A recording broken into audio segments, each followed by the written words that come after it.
ఈ లేవికాండం అనేది క్రీస్తుకు పూర్వం సుమారుగా 1405లో రాసినట్టుగా అంచనా. దీని గ్రంథకర్త మోషే. ఇక్కడ మీరు చూస్తే ఈ పుస్తకం పేరు లేవీయ కాండము అన్నది చూడండి. లేవీయ కాండం అంటే అర్థం ఏంటంటే, లేవీయులు తెలుసు మీకు. ఎవరు వీళ్ళు ఏం చేసేవారు? యాజకులు, యాజకత్వం చేశారు కదా. అంటే ఈ పుస్తకం నిండా ఏముంటాయి? ఇప్పుడు యాజకత్వపు సేవలు, బలులు, అర్పణలు, నైవేద్యాలు, హోమాలు, ఇవన్నీ కూడా ఈ లేవికాండంలో మనకు వస్తాయి. లేవికాండం మొదటి అధ్యాయానికి వచ్చేయండి. అందరు బైబిల్ తీసుకోండి. ఏం చెప్తాడు మొదటి అధ్యాయంలో అంటే, బలుడి గురించి చెప్తాడు. బలిమ్మని చెప్పాడు కదా దేవుడు వాళ్ళకి. అసలు బలి కాన్సెప్ట్ ఎందుకు పుట్టిందని మీరు లోతుగా ఆలోచిస్తే, దేవుడు ఇశ్రాయేలుకి ఆజ్ఞలు ఇచ్చాడు. ఆజ్ఞను మీరాడు అనుకోండి, మనిషి ఏమవుతాడు? ఆజ్ఞాతిక్రమం ఏమవుతుంది? పాపం. పాపానికి వచ్చే శిక్ష మరణం, నిత్యాగ్ని దండనకు వెళ్ళిపోవాలి. ఇక్కడ దేవుడు ప్రేమ చెప్తున్నానండి, వాళ్ళు మంచోళ్ళు కాదు, బాగు చేయడానికి ఆజ్ఞలు ఇచ్చాడు. ఆజ్ఞలు ఇచ్చినప్పుడు ఆజ్ఞను మీరిన వాడిని మరలా కాపాడడానికి మరొకటి తెచ్చాడు, బలి వేసి వాడు పాపాన్ని కడగాలి. దేవుడే చూసారా ఒక మెట్టు దిగుతున్నాడు. పాపాత్ములు బాగు చేయడానికి వాక్యం ఇచ్చాడండి. వాక్యం దగ్గర వాళ్ళు ఆగాలి కదా. తప్పు చేయొద్దు అన్నప్పుడు తప్పు చేయకుండా ఉండాలి కదా. ఉండటం లేదు. వాళ్ళు మళ్ళా తప్పు చేస్తున్నారు. మళ్ళా తప్పు చేస్తుంటే దేవుడే ఒక అడుగు దిగి మరలా వాళ్ళ తప్పుకు గాను వచ్చిన నేరానికి గాను పాపానికి గాను వచ్చిన ఆ శిక్షను తీసివేయడానికి దేవుడు మరలా ఏం ప్రవేశపెట్టాడు? బలిని ప్రవేశపెట్టాడు. అందుకే బలిచ్చేటప్పుడు మొదటి అధ్యాయంలో ఒక వచనం రాసుకోండి. బలిచ్చేటప్పుడు బలి ఎవరి నిమిత్తమైతే ఆ బలి జరుగుతుందో ఆ బలిచ్చే వ్యక్తి ఏం చేయాలో చెప్తాడు 4వ వచనంలో. అతడు దహన బలిగా అర్పించు పశువు తల మీద తన చెయ్యి ఉంచవలెను.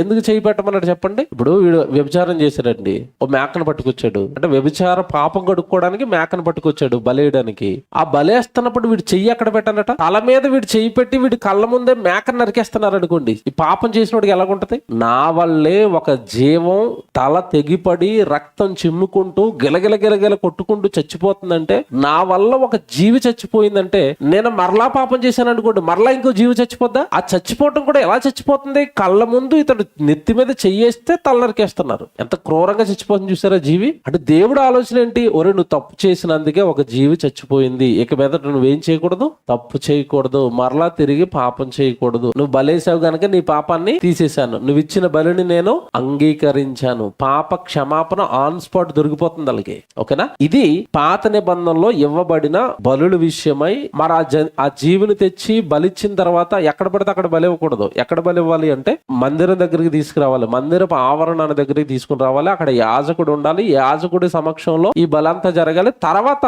ఆ బలిచ్చిన జీవిని యాజకుడు ఏం చేయాలో కూడా చెప్తాడు.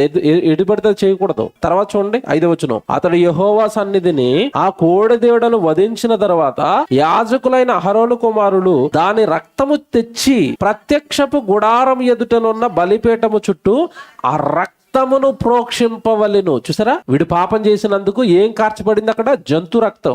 ఆ రక్తం పట్టుకొచ్చి ఎక్కడ వేయాలి? బలిపీఠము చుట్టూ ప్రోక్షింపబడాలి. పాప క్షమాపణకి రక్తము ప్రోక్షింపబడాలి. గుర్తుపెట్టుకోండి ఇది. ఆ రక్త ప్రోక్షణ అయిపోయిన తర్వాత 6వ వచనం. అప్పుడు అతడు దహన బలి అయిన ఆ పశు చర్మమును ఒలిచి దాని అవయవములను విడదీసిన తర్వాత యాజకుడైన అహరోను కుమారులు బలిపీఠము మీద అగ్ని ఉంచి ఆ అగ్ని మీద కట్టెలను చక్కగా పేర్చవలను. తర్వాత ఆ జీవిని ఏం చేయాలో, ఎలా కాల్చాలో, ఏం చేయాలో రూల్ అండి అది. ఇవన్నీ కూడా ధర్మశాస్త్రంలో బలికి సంబంధించిన రూల్స్, ఇవన్నీ ఆజ్ఞలు, ఇవన్నీ. ఓకేనా? ఇది మొదటి అధ్యాయం. ఇకపోతే ఈ అధ్యాయంలో కూడా కొన్ని రూల్స్ ఉంటాయి. చాలా డెప్త్ లో ఉంటాయండి వీళ్ళ రూల్స్. రూల్ ఎలాగంటే, ఇప్పుడు బలిచ్చే జీవిని బట్టి దానిని చేయవలసిన విధానం అనేది మారుతూ ఉంటది. మీకు అర్థం కావాలంటే 10వ వచనం చూడండి. దహన బలిగా అర్పించినది గొర్రెల యొక్క గాని మేకల యొక్క గాని మందలోనిదైన ఎడల, అంటే నువ్వు గొర్రె గాని మేక గాని బలిస్తే ఇదిగో ఈ ప్రాసెస్ అని చివరికి 13లో చివరికి వెళ్ళేసరికి అంటాడు, అది దహన బలి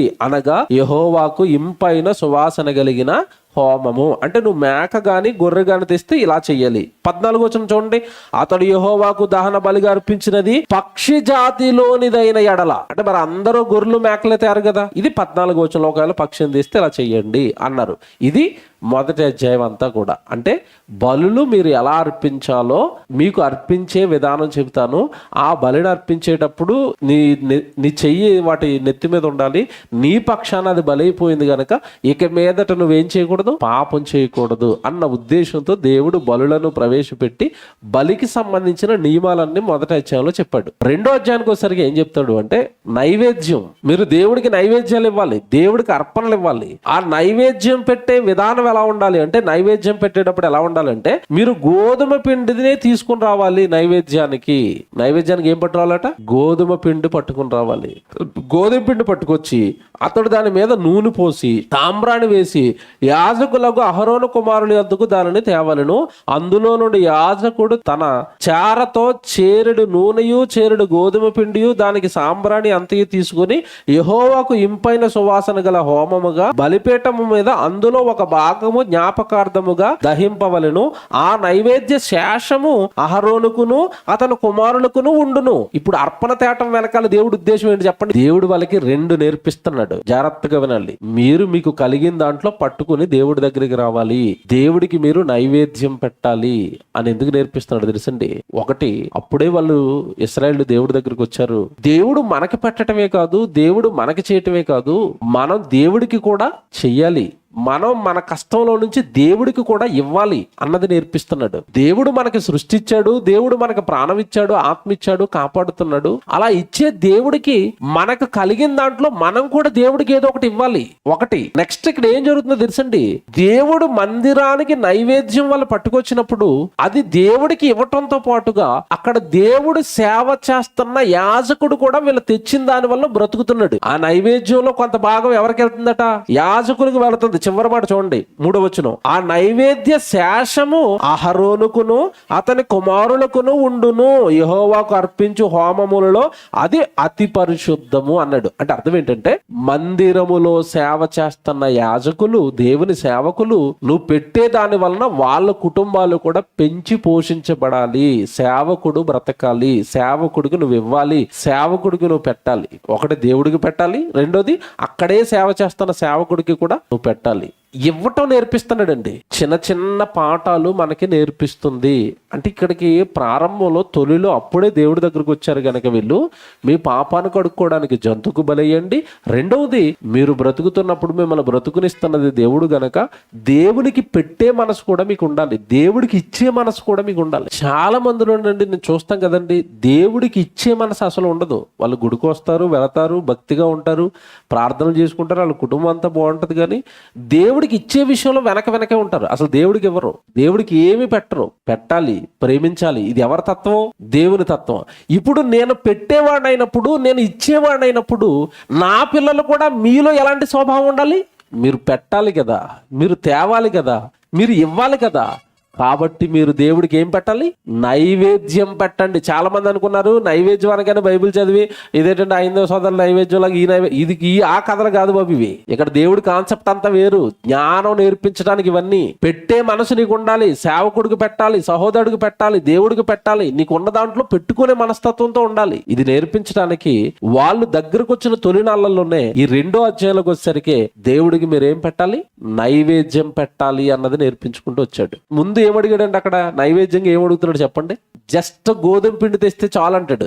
తర్వాత మీరు పుస్తకాల్లో ముందుకెళ్ళేసరికి దీన్ని పెంచుతూ ఉంటాడు. కొత్త నిబంధనకు వచ్చేసరికి ఏమన్నాడు చెప్పండి? మనకి కొత్త నిబంధనకు వచ్చేసరికి ఏమన్నాడు? సజీవ యాగముగా మీ శరీరములు ఆయనకు సమర్పించండి. ఎవరికి? ఇక్కడ ఏందమ్మన్నాడు? ఇక్కడ ఏమన్నాడు? శరీరాలు ఏమన్నాడు? గోధుమ పిండి అన్నాడు. చూసారా? గోధుమ పిండి దగ్గర స్టార్ట్ చేసి దశంభాగాల దగ్గరకు అప్డేట్ చేసి దశంభాగాల దగ్గర తీసుకెళ్లి కొత్త నిబంధనలోకి వెళ్ళేసరికి ఎక్కడికి తీసుకొచ్చాడు? ఇప్పుడు నీ పిండి కాదు, నీ దశంభాగం కాదు, నీ జీతం కాదు, నువ్వే కావాలి రా అన్నాడు. ఇది ఒకేసారి చెప్తే అర్థమవుతుందండి?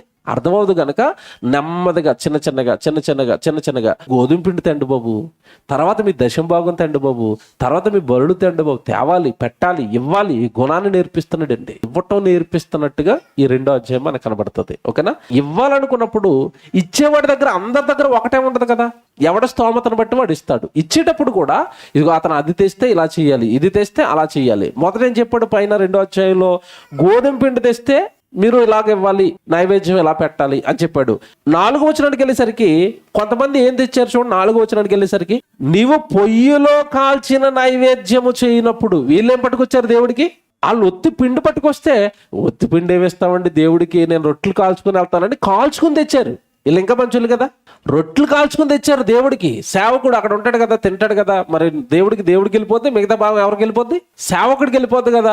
ఒట్టి పిండి అట్టుకెళ్తే వాళ్ళు ఎప్పుడు వండుకుంటారో ఎప్పుడు తింటారో, నేను కాల్చిను పట్టుకొస్తానని కాల్చిను పట్టుకొచ్చాడు ఇతను నైవేద్యానికి. అప్పుడు ఆ నైవేద్యం ఎలా చెల్లించాలో చెప్తాడు. ఎక్కడ 4వ వచనం అంతా కూడా. మీరు 7వ వచనానికి వెళ్ళేసరికి ఇంకోటి పట్టుకొచ్చారు. 7వ వచనానికి వెళ్ళేసరికి నీవు అర్పించినది కుండలో వండిన నైవేద్యం. పాతకాలంలో మన పితరులంతా దేని చేశారు? వంటలు కుండలు కదండి. మొదటోడు పిండి పట్టుకొచ్చాడు, రెండోవాడు పొయ్యిలో కాల్చింది పట్టుకొచ్చాడు, మూడోవాడు కుండల్లో శ్రేష్టంగా వండుకుని, అమ్మో దేవుడికి పెడతానవటండి మంచిది పెట్టాలి అని కుండల్లో వండుకుని వచ్చాడు. అలా వండుకుని వచ్చినప్పుడు వాడికి నైవేద్యం ఎలా చేయాలి అన్నది చెప్పాడు. చూసారు మీరు, దేవుడు ఏమైనా అర్థమవుతున్నాడా? వాళ్ళకి ఇవ్వటం నేర్పించి కూడా ఎంత బాగా వివరంగా స్పష్టంగా నేర్పిస్తున్నాడు చూడండి. నువ్వు ఇది ఇస్తే ఇలా చేయాలి, ఇది ఇస్తే ఇలా చేయాలి, మీకు తోచింది ఇవ్వండి, మీకు నచ్చింది ఇవ్వండి అంటే ఒకటేనండి. దేవుడికి ఇవ్వండి అన్న తర్వాత ఎవడి అర్పణ వాడిది కదండి. అందరూ ఒకటే ఇవ్వరు కదా. ఒకళ్ళు 2000 ఇవ్వాలనుకుంటారు, ఒకళ్ళు 5000 ఇవ్వాలనుకుంటారు, ఒక 10,000 ఇవ్వాలనుకుంటారు, 1,00,000 ఇవ్వాలనుకుంటాడు. వాడు మనసులో పుట్టింది దేవుడికి ఇవ్వాలనుకుంటాడు. అలాంటప్పుడు ఒకటే రూల్ అనేవి లేదు. నీ మనసుకు తోచినది నువ్వు ఇవ్వాలనుకున్న శ్రేష్టతను బట్టి దేవుడికి పట్టుకొచ్చి నువ్వు ఇవ్వు. ఇచ్చేటప్పుడు యాజకులారా మీరు ఇలాగ వాడు తెచ్చిన అర్పణను దేవుడికి అర్పించండి అని యాజకులకి నేర్పుతున్నాడు. ఓకేనా? ఇది 2వ అధ్యాయం అండి. అయితే ఒక కండిషన్ పెట్టాడు. దేవుడు తెమ్మన్నాడు కదా అని. జాగ్రత్తగా వినండి. కయ్యను గాడు తెచ్చినట్టుగా పనికిమాలింది పట్టుకుని వచ్చారు అంటే మీ అర్పణ దేవుడు అంగీకరించడు. ఎందుకు చెప్తున్నాడంటే ఈ మాట 11వ వచనం చూడండి. 11వ వచనం, మీరు యెహోవాకు చేయు నైవేద్యం ఏదియు పులిసి పొంగిన దానితో చేయకూడదు. ఏం పట్టరాకూడదు? మీరు పులిసిపోయిందంటే ఎప్పుడు పులిసిపోద్ది చెప్పండి? నిలవ ఉన్నది పులిసిపోద్ది. పులిసిపోయిందంటే వీడు తినగా మిగిలిపోయింది పట్టుకుని వచ్చాడు తెల్లవారి. అంతే కదండి. రాత్రి బిర్యానీ తెచ్చుకున్నాడు, ఎక్కువైపోయింది, వదిలేసాడు సగం. పొద్దున్న కులికొంపు కడుతుంది, నైవేద్యం ఇమ్మన్నాడు కదా దేవుడి దగ్గర పట్టుకుని వస్తున్నాడు, అది మిగిలిపోయింది. ఇలాంటి పనులు చేస్తే తోలు తీసేస్తానని అన్నాడు దేవుడు. తేవద్దు మీరు. పులిసిపోయింది ఏది కూడా నా దగ్గరికి నైవేద్యంగా పట్టుకొని రాకండి అన్నాడు. ఇది అర్పణలకు సంబంధించిన రెండో అధ్యాయం అంతా కూడా. అర్పణలు ఎలాంటిది ఇవ్వాలి, నైవేద్యాలు ఎలాంటివి పెట్టాలి అన్నది 2వ అధ్యాయం. ఓకే, 2వ అధ్యాయం పూర్తయిపోయింది. 3వ అధ్యాయానికి రండి. ఇవి 3వ అధ్యాయం కానీ, 4వ అధ్యాయం కానీ, 5వ అధ్యాయం కానీ, 6వ అధ్యాయం, 7వ అధ్యాయం వరకు కూడానండి మనిషి తప్పు చేసినప్పుడు అండి ఒక్కొక్కరు ఒక్కొక్క రకమైన తప్పు చేస్తారు. ఏ తప్పు చేస్తే ఏ బలి ఇవ్వాలి అన్నది ఈ అధ్యాయాలు. ఉదాహరణ ఒకటి చెప్తాను. 3వ అధ్యాయం 1వ వచనం చూడండి. అతడు అర్పించినది సమాధాన బలి అయిన ఎడల, అతడు గోవులోనిది తీసుకొచ్చిన ఎడల, అది మగదే గాని ఆడదే గాని యెహోవా సన్నిధిని నిర్దోషమైన దానిని తీసుకుని రావాలి.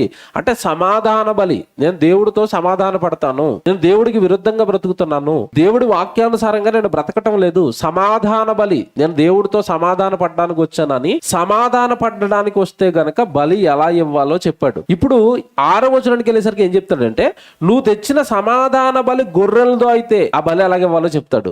ఆ తర్వాత అలా చదువుకుంటూ వచ్చేస్తే ఈ 3వ అధ్యాయం అంతా కూడా అదే, సమాధాన బలి ఎలా ఇవ్వాలి అన్నది 3వ అధ్యాయం. ఓకేనా? 4వ అధ్యాయానికి వెళ్ళిపోయేసరికి 4వ అధ్యాయానికి ఒకవేళ యాజకుడు పాపం చేస్తే, యాజకుడు అంటే ఎవరు?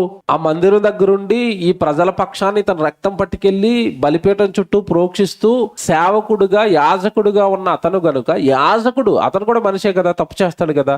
ఒకవేళ యాజకుడు పాపం చేస్తే అతను ఎలాంటి బలి ఇవ్వాలి అన్నది 4వ అధ్యాయం. ఓకేనా? 4వ అధ్యాయం అంతా మీరు చదువుతాను, మాట చూడండి. 4వ అధ్యాయంలో 3వ వచనం, ప్రజలు అపరాధులగునట్లు అభిషక్తుడైన యాజకుడు పాపము చేసిన ఎడల తాను చేసిన పాపమునకై నిర్దోషమైన కోడదూడను యెహోవాకు పాప పరిహారార్థ బలిగా అర్పింపవలెను.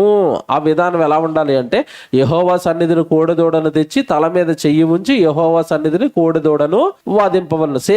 సేమ్ చట్టం ఇతను కూడా అమలవుతుంది. ఎవరికి? యాజకుడు తప్పు చేసినా పాపం చేసినా ఇతర పక్షాన్ని కూడా ఒక జంతువు బలి అవ్వాలి. జంతువు బలి అవుతున్నప్పుడు ఇతను కూడా దాని నెత్తి మీద ఏం పెట్టాలి? చేయి పెట్టాలి. ఇది యాజకుడు పాపం చేస్తే ఎలా ఉండాలి, ఎలాగా చెయ్యాలి, దాని విధానం ఏంటి అన్నది ఈ 4వ అధ్యాయం అంతా కూడా అదే ఉంటుంది. ఇకపోతే 4వ అధ్యాయంలో మీరు 13వ వచనానికి వచ్చేస్తే, సంఘం పాపం చేస్తే, సంఘం పాపం అంటే సమాజం అంతా కలిసి ఒక పాపం చేశారు. దేవుడు చెప్పిన దానికి భిన్నంగా సమాజం అంతా కలిపి ఒక పాపం చేసేది, సంఘం అంతా కలిపి ఒక పాపం చేసేది. సంఘం అంతా తప్పుడు పని చేసింది అనుకోండి, సంఘం చేసిన పాపానికి పాప క్షమాపణ కలగాలంటే ఏం చేయాలో చెప్తున్నాడు 13వ వచనంలో.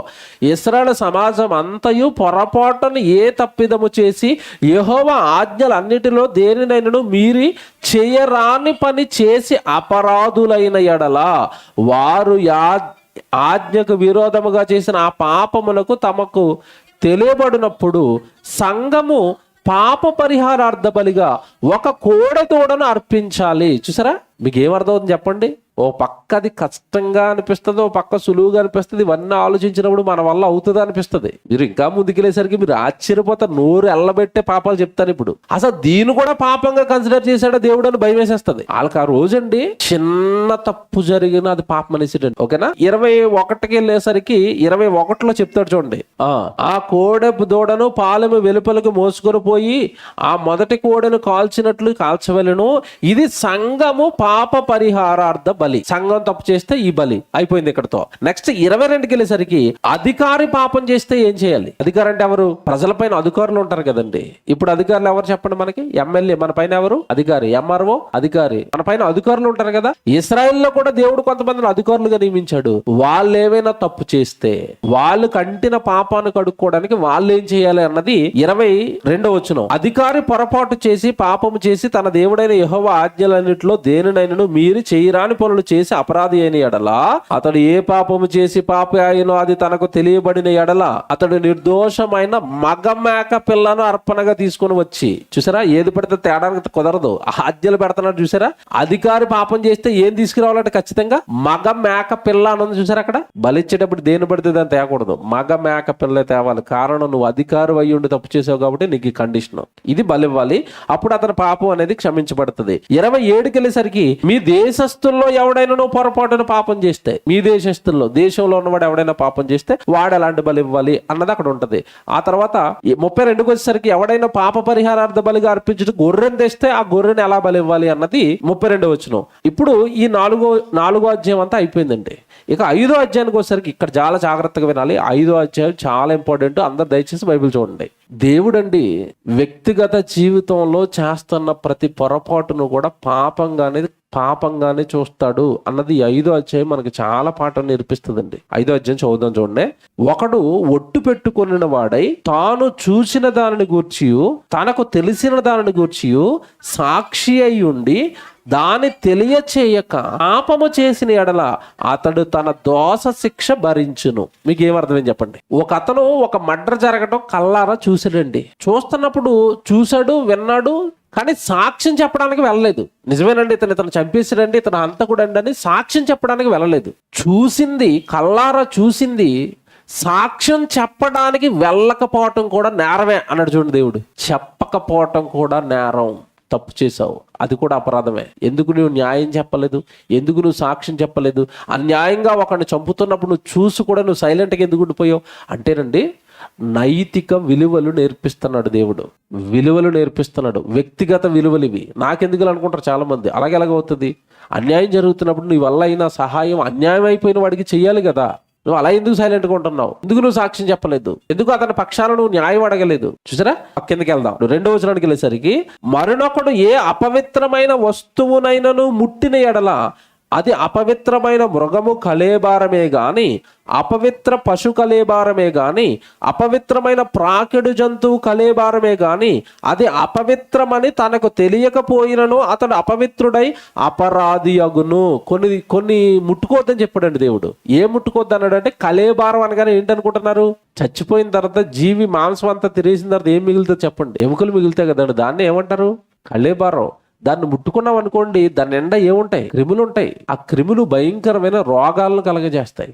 కనుక ఎవడైనాను చచ్చిపోయిన ఏ జీవి కళేబారాన్ని ముట్టుకున్నా అతను ఏమవుతాడట? అపవిత్రుడు.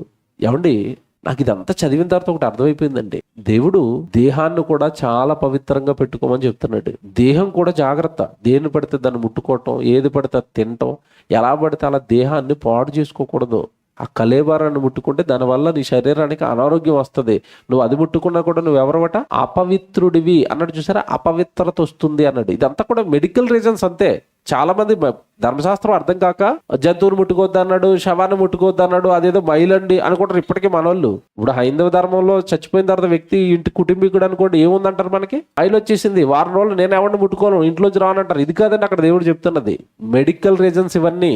ఇది ఎన్నో వచనం, 2వ వచనం. 4వ వచనానికి వెళ్దాం.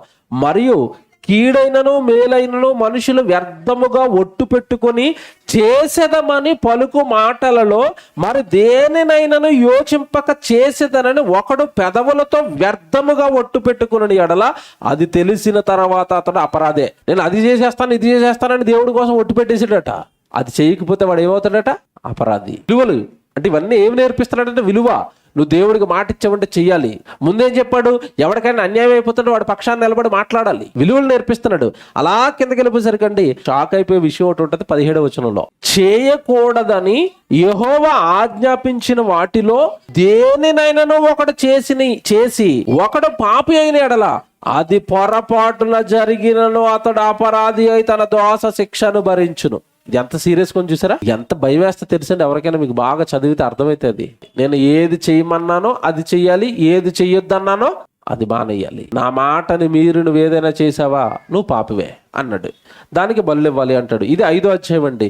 5వ అధ్యాయం అయిపోయింది. ఇప్పుడు 6వ అధ్యాయం కూడా ఇలాంటిదే. ఇక్కడ అసలు ఇప్పుడు మనందరి జీవితాలు బయటకు వచ్చేస్తాయి 6వ అధ్యాయంలో. ఏమో తెలుసా?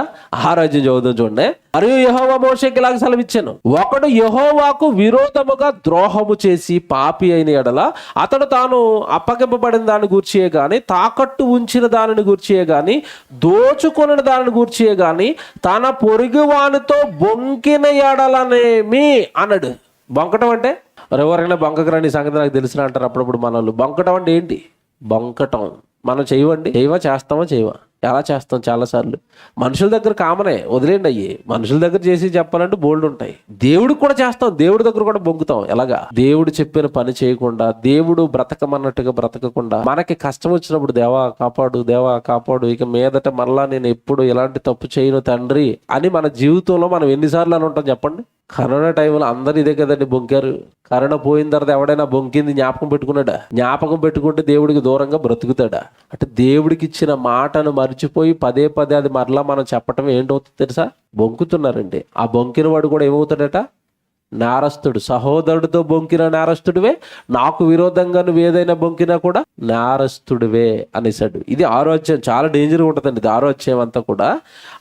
అలా బొంకినప్పుడు నువ్వు మళ్ళా బలులు ఇవ్వాలి, నీ పాప క్షమాపణ కలిగించుకోవాలి, నీ పాపాన్ని విడిచిపెట్టాలి, అది మానేయాలి అని చెప్తాడు. అలా 14వ వచనానికి వెళ్ళిపోయేసరికి మరలా నైవేద్యాలను గురించి మళ్ళా విధులు చెప్తాడు. అలాగా 25వ అధ్యాయానికి వచ్చేసరికి 6వ అధ్యాయం 25వ వచనానికి వచ్చేసరికి పాప పరిహారార్థ బలి అంటే పాపం చేసినప్పుడు పరిహారం రావాలి అంటే ఎలాంటి బలులు ఇవ్వాలి అన్నది చెప్తాడు.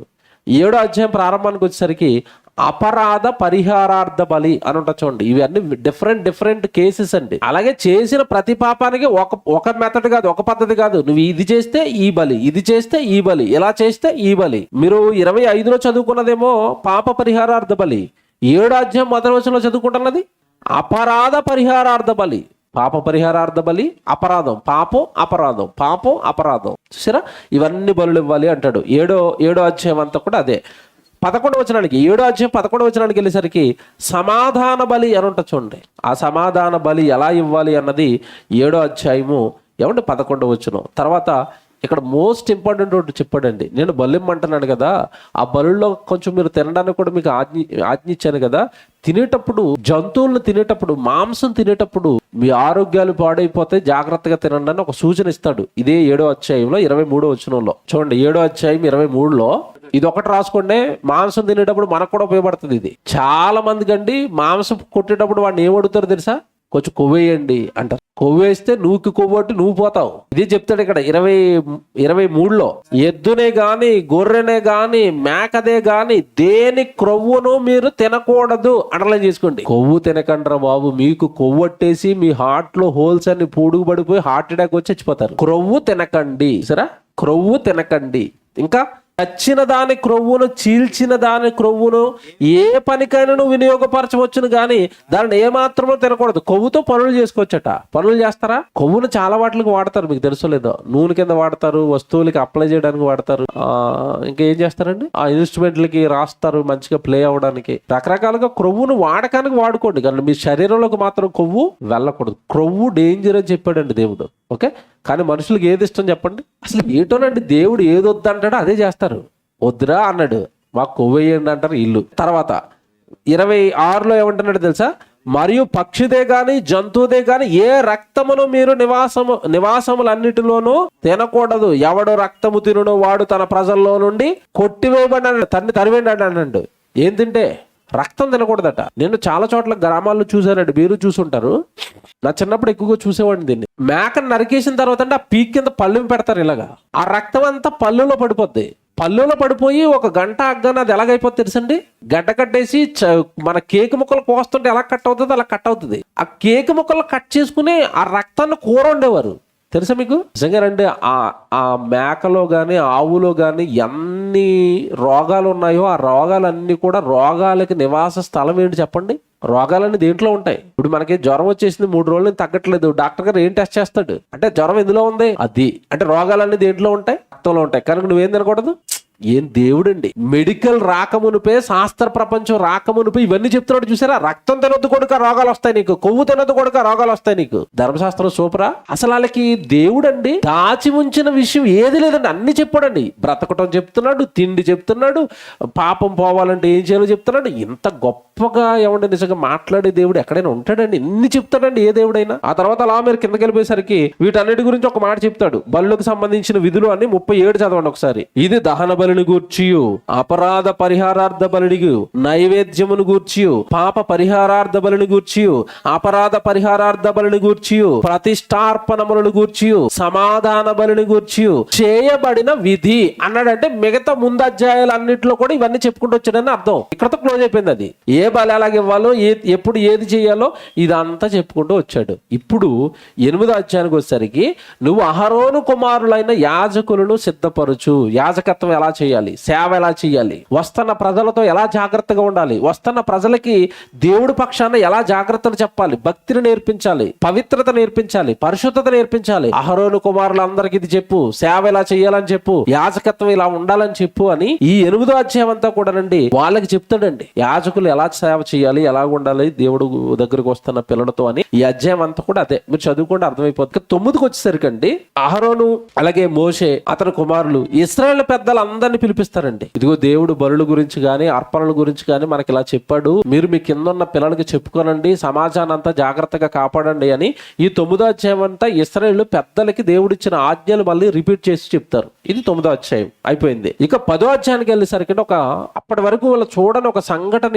ఎదురుపడిందండి వీళ్ళకి. ఏంటంటే దేవుడు ఆజ్ఞలు చెప్తున్నాడు, జాగ్రత్తగా బ్రతకమంటున్నాడు, వింటున్నారు, కానీ పొరపాటు జరిగిపోయింది 10వ అధ్యాయంలో. ఒకటి, దేవుడు చెప్పినట్టుగా కాకుండా కాస్త తేడాగా సేవ చేశారండి. వెంటనే అక్కడ ఒక ఇద్దరు చచ్చిపోయారండి. 10వ అధ్యాయము 1వ వచనంలో అహరోను కుమారులైన నాదాబు అబీహులు తమ ధూపార్తులను తీసుకొని వాటిలో నిప్పులుంచి వాటి మీద ధూప ద్రవ్యము వేసి యెహోవా తమకు ఆజ్ఞాపింపని, జాగ్రత్తగా వినండి ఆ పదం, ఆజ్ఞాపింపని వేరొక అగ్నిని ఆయన సన్నిధికి తేగా యెహోవా సన్నిధి నుండి అగ్ని బయలుదేరి వారిని కాల్చివేసెను.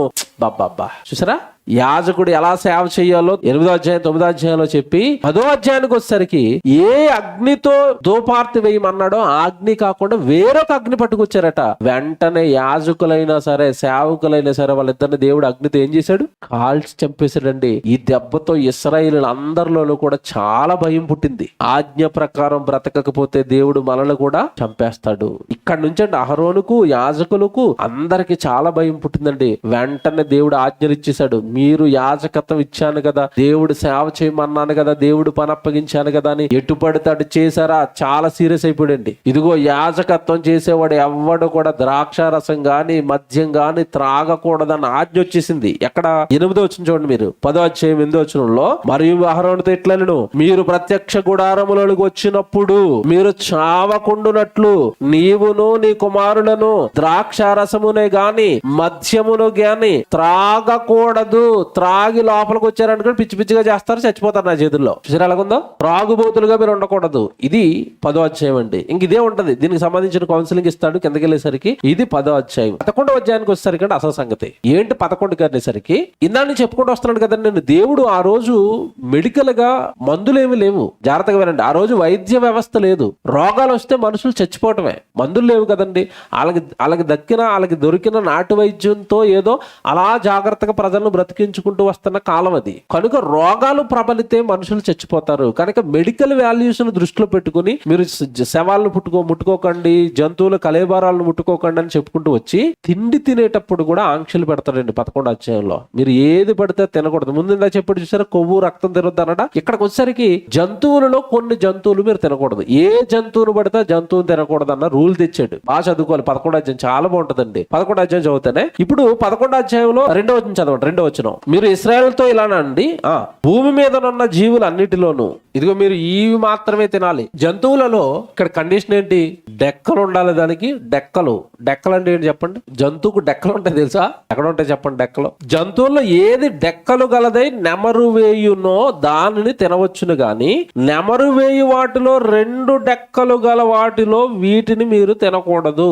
అంటే మీరు తినవలసిన జంతువుకు 2 కండిషన్స్ ఉండాలి. ఒకటి దానికి డెక్కలు ఉండాలి, రెండోది నెమరు వేయాలి. నెమరు అంటే నమిలి మింగటం. మీరు గేదెలు చూడండి, ఆవులు గాని గేదెలు గాని రైతు గడ్డేసినప్పుడు టక్ తినేస్తాయి. అవి తినేసి రాత్రిపూట పడుకున్నప్పుడు చూడండి ఏం చేస్తాయి, అంటనే ఉంటది. అది తెల్లవారులు ఎక్కడి నుంచి వస్తుందరా, ఎదురుకుండా ఏమి లేదంటే ఎక్కడ తీస్తుంది, మళ్ళా లోపల నుంచి తీసి మళ్ళా దాన్ని నమిలి అప్పుడు లోపలికి మళ్ళీ మిగుతుంది. అది అంటే దాన్ని ఏమంటారు? నెమరు వేయటం. నెమరు వేయకుండా మింగేసే జంతువులు ఉంటాయా? ఉంటాయి. చెప్తాను మీకు. కొండ చిలువ ఉంది, ఏం చేస్తుంది? పాములు ఏం చేస్తాయి చెప్పండి? నెమరేస్తాయా? టప్పని చూడగానే టప్పని లోపలేయటమే. మేకను చూడగానే కొండ చిలువ టప్పని లోపలేసేద్ది. ఇప్పుడు అది నెమరేసిందంటే నెమరేయలేదు, లోపలికి ఉన్న జంతువు ఉన్నట్టుగా వెళ్ళిపోయింది. అలా నెమరు వేయకుండా తినటం వల్ల ఏం జరుగుతుందంటే అరగదండి సరిగా. ఆహారం అనేది సరిగా అరగదు. అరగనప్పుడు ఇన్ఫెక్షన్, ఒంటి నిండా దానికి ఏముంటది? రోగం ఉంటది. అలాంటి జీవులు నువ్వు తిన్నావు అనుకో, నీకేమొస్తుంది? చూసారండి దేవుడు ఎలా ఆలోచిస్తున్నాడు. నెమరు వేయని జీవులను, డెక్కలు లేని జీవులను మీరు తినొద్దు, రోగం వస్తుంది మీకు, వాటి ఒంట్లో ఏముంటది? రోగం ఉంటుంది అన్నట్టు. తర్వాత అలా చదువుకుంటూ వెళ్ళిపోతే 9వ వచనానికి వెళ్ళేసరికి అండి ఈ జంతువులు చూస్తారా, మీకు భలే ఉంటాయి. మరి ఈ జంతువులు మరి తెలియాలి కదా మీకు. ఎన్నో వచనంలో ఉన్నాయి జంతువులు అంటే 4 నుంచి ఉంటాయి చూడండి. నెమరు వేయి వాటిలోను 2 డెక్కలు గల వాటిలోను వీటిని తినకూడదు. ఏంటవి? ఒంటె నెమరు వేయును గాని దానికి డెక్కలు లేవు. ఒంటి నెమరేస్తుందట కానీ దానికి ఏమి లేవట? 2 డెక్కలు లేవు కనుక దాన్ని తినకూడదు. అంటే ఇప్పుడు ఏం తినకూడదు? ఒంటె తినకూడదు. నెక్స్ట్, పొట్టి కుందేలు నెమరు వేయును గాని దానికి 2 డెక్కలు లేవు గనుక అది మీకు అపవిత్రం. పొట్టి కుందేలు తినకూడదట. నాకు కుందేలు ఉంటే తెలిసి బైబిల్ చదివిన తర్వాత పొట్టి కుందేలు ఉంటదని తెలిసింది. విషయం ఏంటంటే దేవుడు మాట్లాడుతున్నది ఇక్కడ కుందేలు గురించి కాదు. కుందేలు, పొట్టు కుందేలు. తర్వాత చూడండి వాళ్ళ కుందేలు గురించి కూడా మాట్లాడతాడు. కుందేలు నెమరు వేయును గాని దానికి 2 డెక్కలు లేవు గనుక అది మీకు అపవిత్రం. అంటే పొట్టు కుందేలు తినకూడదు. మొత్తం మీద కుందేలును పక్కకు పెట్టాడు. జాగ్రత్తగా వినండి. ఇప్పుడు ఇవన్నీ మనం తినకూడదా? బాగా ఆలోచించండి. మనం తినొచ్చా? ఇప్పుడు తినొచ్చా తినకూడదా? ఏమంటే ఇది క్లాస్ కాదు, మాట్లాడుకుందాం. ఫోన్ తినొచ్చా అన్న వాళ్ళు చేయొద్దండి. మాక్సిమం ఎక్కువ మెజారిటీ తినకూడదనే ఉన్నాయి. చేయలేగలేదు వాళ్ళ. అంటే వాళ్ళ భయం మంచిదే. దేవుడు బైబిల్లో రాయించాడు తినొద్దని, కనుక నేను ఏం చేయకూడదు? తినకూడదు. తినకపోవడం మంచిదేనరా. దేవుడు తినొద్దు అన్నాడంటే అది ఎప్పటికైనా చెడ్డదే. కానీ ఈ రోజు మనకి కొంచెం మెడికల్ గా అందుబాటులో ఉంది, వైద్యం అందుబాటులో ఉంది. ఒకవేళ తిన్నా దానివల్ల ఏదైనా రోగం వస్తే మనకేముంది? వైద్యం ఉంది. వైద్యం తీసుకుని ఆ రోగాన్ని తగ్గించుకోవచ్చు. ఇప్పుడు నో ప్రాబ్లం. ఎందుకంటే అపవిత్రమైన జంతువులు పవిత్రమైన జంతువులు ఎత్తేస్తున్నాడని ఎక్కడ చెప్పాడు? అపోస్తల కార్యాల్లో పేతురు గారి కళ్ళలో ఏమొచ్చాయి? అపవిత్రమైన జంతువులు వచ్చాయి. దేవుడు ఏమంటాడు అక్కడ పేతురు గారితో? పేతురు అవి తినాడు కానీ పేతురు ఉలిక్కిపడిపోయాడు. అదేంటి ప్రభా, నేను ఇశ్రాయేలుడిని, నా జీవితంలో ఎప్పుడు నువ్వు చెప్పిన ఈ జంతువుని తినలేదంటే లేదు, నువ్వు తినాల్సిందే అన్నాడు. తినమని కూడా చెప్తున్నాడు. కొత్త నిబంధనకు వచ్చేసరికి చెప్తున్నాడు. ఎందుకంటే వైద్యం వచ్చేసింది కదండి. ఇప్పుడు మనకి ఏదైనా రోగం వస్తే టాబ్లెట్ ఉంది, వాళ్ళకి ఏముంది ఆ రోజు? లేవు గనక అన్నాడు. అలాగని తినమన్నాడు కదండి, పంది చుట్టూ తిరిగారని కూడా స్వైన్ ఫ్లూ వస్తుంది. ఇప్పుడు నేను అందుకే చెప్పాను, దేవుడు ఏది చెప్పినా మేలు కూడా చెప్తాడు. తినమన్నాడు కదని ఓవర్ తినేసామనుకోండి ఏమొస్తాయి? కుందేలు తినొద్దు అన్నాడండి. రోజు తింటే రోగం. ఎప్పుడో సంవత్సరానికి ఒకసారి ఏదో అలా మనం ఏదో దొరికినప్పుడు చిన్నప్పుడు సరదాగా అడవిలో దొరికింది ఏదో ఒక రోజు తిన్నావంటే ఒక రోజు తింటే ఏమవ్వదు. కానీ దేవుడు వద్దన్నాడు అంటే మాత్రం నువ్వు వావరైపోయావు అనుకోండి, దాంట్లో నీకు ఖచ్చితంగా ఎప్పటికైనా దాని వల్ల ఏం జరుగుతుంది? పంది వద్దంటాడండి. కిందకి వెళ్ళి చూస్తారా, 7వ వచనం చూడండి. పంది విడిగా నుండి 2 డెక్కలు గలది గాని దానికో రాకుండా డెక్కలు ఉన్నాయి కానీ నెవరైదు. అది టప్మని లోపలేసేయడమే. పందిని ఎవరేస్తుంది ఏంటండి? మామ్ చూడండి, మీరు కావాలండి పంది తినేటప్పుడు 5 నిమిషాల్లో మొత్తం లాగేద్ది. అది 10 కేజీలు అన్నం పెట్టినా 2 నిమిషాల్లో లోపలేసేద్ది. పందులు తెగ తినేస్తాయండి. అందుకని ఇప్పుడు ఎవడన్నా గట్టిగా తిన్నాడు అనుకోండి, ఆయన ఏమని తిడతారు? మీకు ఇప్పుడు అర్థమవుతుంది పందిలో తింటున్నావరా అని ఎందుకంటారంటే ఇక నెమరైటం ఏమి ఉండదు, చూసినట్టు లోపలేసేయడమే. అలా లోపలేసేస్తుంది కనుక పంది అది నెమరైటం లేదు కనుక దాని ఆహారం స్టాక్ అయిపోయి పులిసిపోయి దాని బాడీ అంతా డ్యామేజ్ అయిపోద్ది. అది తింటే నీకేం వస్తుంది? రోగం వస్తుంది. ఇవి భూమి మీద పాకేవండి. ఇప్పుడు 9వ వచనానికి వెళ్ళేసరికి నీటిలో పాకే వాటి గురించి చెప్తాడు. నీటిలో ఉంటాయి కదా జీవులు, నీటిలో కూడా మనం తినేస్తాం కదా, నీటిలో వాటి గురించి చెప్తాడు 9వ వచనంలో. జలచరములన్నిటిలోనూ వీటిని తినవచ్చును, సముద్రములోనేమి నదులలోనేమి ఏ నీళ్లలోనేమి వేటికి రెక్కలు పొలుసులు ఉండునో వాటిని తినవచ్చు. ఇది జాగ్రత్తగా వినాలి. ఇప్పుడు నీళ్ళలోకి వెళ్ళేసరికి నీటిలో జీవించే జీవులకి ఏమేమి ఉంటాయి? రెక్కలు పొలుసు. రెక్కలు పొలుసు ఉంటే తినొచ్చట, రెక్కలు పొలుసు లేకపోతే తినకండి. దాని చర్మం నిండా క్రిములు ఉంటాయి. పొలుసు ఉందనుకోండి క్లీన్ గా ఉంటది. 12వ వచనం చూడండి. 12వ వచనం, నీళ్లలో దేనికి రెక్కలు పొలుసులు ఉండునో అవి మీకు హేయములు అన్నాడు. రెక్కలు లేనివి పొలుసు లేనివి సముద్రంలో ఉంటాయా? సొర ఉంటదండి, దానికి ఏమైనా ఉంటాయి పైన? పొలుసులు ఉండవు. పొలుసు ఉండదండి. పొలుసు లేని చేపలు చాలా ఉంటాయి, వాటిని ఏటిని కూడా మీరు తినకండి. పొలుసు అంటే తెలుసు కదండి, గీకితే రాళ్ళు పడిపోతూ ఉంటది, పైన ఉంటది చేపల పైన, అవి మీరు తినండి. పొలుసులు లేనివి ఏవి కూడా తినొద్దు, అవి మీకు హేయ అని చెప్పాడు. కిందకెళ్ళేసరికి పక్షుల గురించి చెప్తాడు 13వ వచనంలో. అంటే పక్షుల్లో కూడా ఏ పక్షి తినాలి ఏ పక్షి తినొద్దు ఇక్కడ చాలా పెద్ద లిస్ట్ ఇస్తాడండి. ఎందుకంటే మనిషి ఎక్కువగా తినేవి ఇవే, పక్షులను కొట్టుకుని తినేస్తాడు కదా, అందుకని అట్లా పేర్లు రాయిస్తాడు. ఎక్కడ? 13వ వచనంలో. పక్షులలో మీకు హేయములు గెంచుకున్న వీటి తినవద్దు, ఇవి మీకు హేయములు. పక్షిరాజు, పెద్ద బోరువ, క్రౌచ పక్షి, గద్ద, తెల్లగద్ద, ప్రతి విధమైన గద్ద, ప్రతి విధమైన కాకి, నిప్పుకోడి, కపిరిగాడు, కోకిల, ప్రతి విధమైన డేగ, పైగిడి కంటే, చెరువు కాకి, గుడ్లగోబ, హంస, గోడబాతు, నల్లబోరువ, సంకుబడి కొంగ, ప్రతి విధమైన కొంగ, కుంకుడు గొవ్వ, గబ్బిలము, ఇవన్నీ మీరు తినకూడదు. 20వ వచనం, రెక్కలు కలిగి 4 కాళ్ళతో సంచరించు చరములన్నీ మీకు హేయాలు, వాటిని తినొద్దు అన్నాడు. పురుగులు ఏవి కూడా 4 కాళ్ళు కరిగిన పురుగులన్నీ మీకు హేయాలు అంటాడు. 23కి వెళ్ళేసరికి పురుగులు తినొద్దు, పక్షులు తినొద్దు, ఇవేవి కూడా మీరు తినొద్దు అన్నాడు. 29లో, నేల మీద ప్రాకు ప్రతి జీవరాశుల్లో అది మీకు పవిత్రమైనవే గాని చిన్న ముంగీస, చిన్న పందికొక్కు, ప్రతి విధమైన బల్లి, ఊసరవెల్లి, నేల మొసలి, తొండ, తరటము, అడవి ఎలుక, ప్రాకు వాటిలో ఇవి మీకు హేయములు. ప్రాకుతే కదండి నేల మీద పాకేవి, ఇవేవి కూడా మీరు తినొద్దు, ఇవేవి మీరు తినొద్దు. ఇదంతా మీరు చదువుకుంటే ఒకటే అర్థమవుతుందండి. మీరు ఇవి అసలు మీరు ఇవి తినొద్దు. ఇంకెంత స్ట్రిక్ట్ గా చెప్పాడంటే అసలు ఎవడైనా పొరపాటులో ఈ జీవులు గాని వంట చేసాడంటే వంట చేసిన వంట పాత్రలు కూడా అపవిత్రాలు అంటాడు. ఆ వంట పాత్రలు కూడా మీరు ముట్టుకోకూడదు అంటాడు. అంత సీరియస్ అండి ఇట్ల విషయంలో. ఆ కిందకి 33 చూడండి. మీరు వీటిలో ఏదైనాను మంటి పాత్రలో పడిన ఎడల దానిలోని అంతయు అపవిత్రమగును, మీరు దానిని పగలగొట్టవలెను. చూసారా, కొండ పగలగొట్టేయండి, అది వాడడానికి కుదరదు.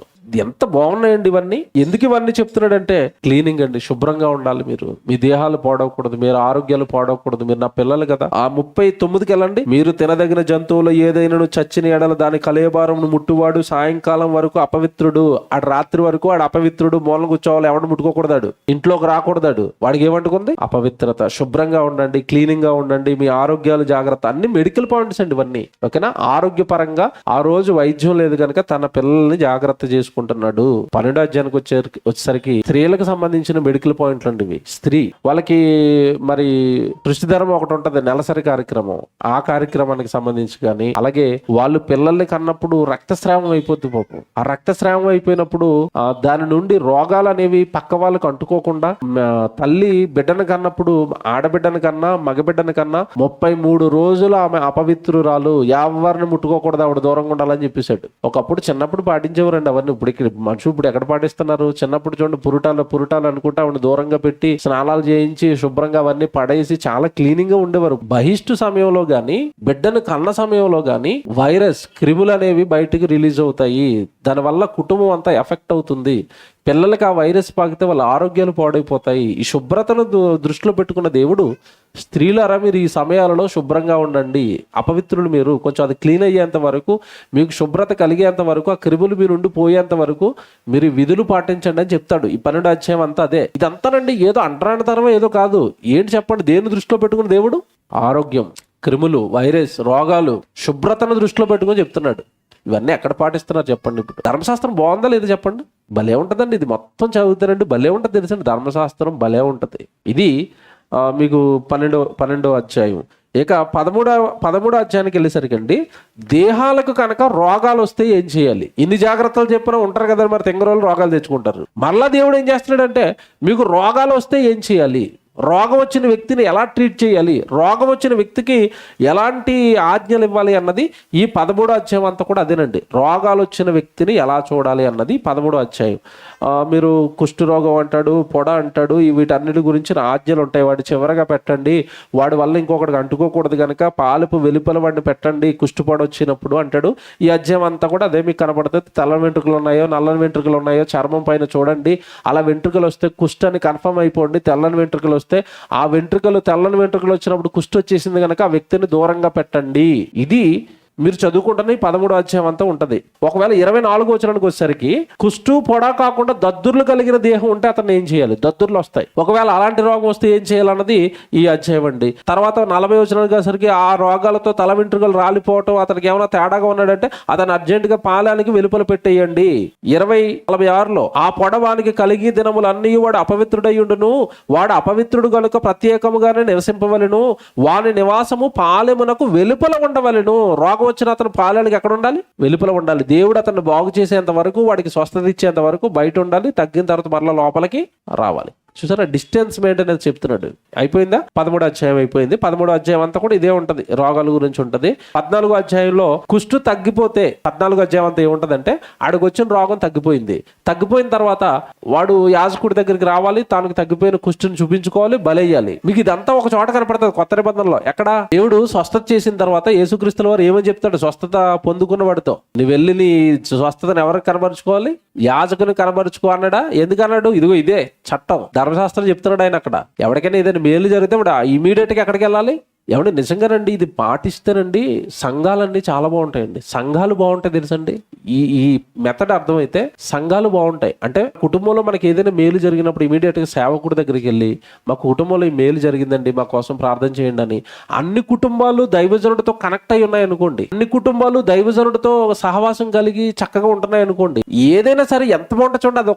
అదొక కుటుంబం అయిపోదా? అదొక ఫ్యామిలీ అయిపోదా? కష్ట సుఖాలు పంచుకుంటూ, ఏమండి మనకు వచ్చిన బాధలు పంచుకుంటూ, ఇటు సేవకుడు వాళ్ళకి అందుబాటులో ఉంటూ, వాళ్ళు సేవకుడికి చెప్పుకుంటూ, ఇదంతా ఒక ఫ్యామిలీ అయిపోయి మీరంతా కట్టుదిట్టమైన ఒక వ్యవస్థ అయిపోతారు కనుక, మీకు కష్టం వచ్చినా సుఖం వచ్చినా కన్నీరు వచ్చినా మీరు అర్జెంట్ గా ఎవరి దగ్గరికి వెళ్ళాలని చెప్తున్నాడు? యాజకుడి దగ్గరికి మీరు వెళ్ళిపోండి. అతడు దేవుడికి మీ పక్షాన ప్రార్థన చేస్తాడు, మీకు కొరకు బలిస్తాడు. చాలా బాగుంటుందండి ఇది. మీరు ప్రాక్టికల్ గా కూడా చూడండి. సంఘాల్లో ఇది లేనందుకే చాలా మంది వ్యక్తిగత జీవితాలు బాగోవు, చాలా మంది కుటుంబాలు బాగోవు. నేను మళ్ళా చెప్తున్నాను, ఇదేదో మా కోసం మా దగ్గరికి రండి అని చెప్పడానికి కాదు. నేను ధర్మశాస్త్రం లా మాట్లాడుతున్నాను, చట్టం మాట్లాడుతున్నాను. దైవజనుడికి అంటుకట్టుకుని దైవజనుడితో సన్నిహితంగా ఉంటూ దైవజనుడితో అన్ని పంచుకుంటున్న వాళ్ళకండి నిజంగా చెప్తున్నాను, దేవుడు అతను వెనకాల ఉంటాడు గనక, అతను నడిపిస్తాడు గనక, అతని దగ్గరగా ఉన్న వాళ్ళు కూడా ఇతను ఆలోచనలో ఉంటారు గనక, ఎప్పుడైనా అతను ప్రార్థన చేసుకునేటప్పుడు ఎవరైతే దగ్గరగా ఉన్నాడో వాళ్ళ గురించి మొర పెడతాడు. తమ్ముడు ఇలాగ అయిపోతున్నాడు, అన్న ఇలాగ అయిపోతుంది, అక్క ఇలాగ అయిపోతుందని. కానీ అతను మొర విని మనకి ఎవరి క్షేమమో కాదు చెప్పండి, అది క్షేమమే. దైవజనుడికి దగ్గరగా ఉండటం మన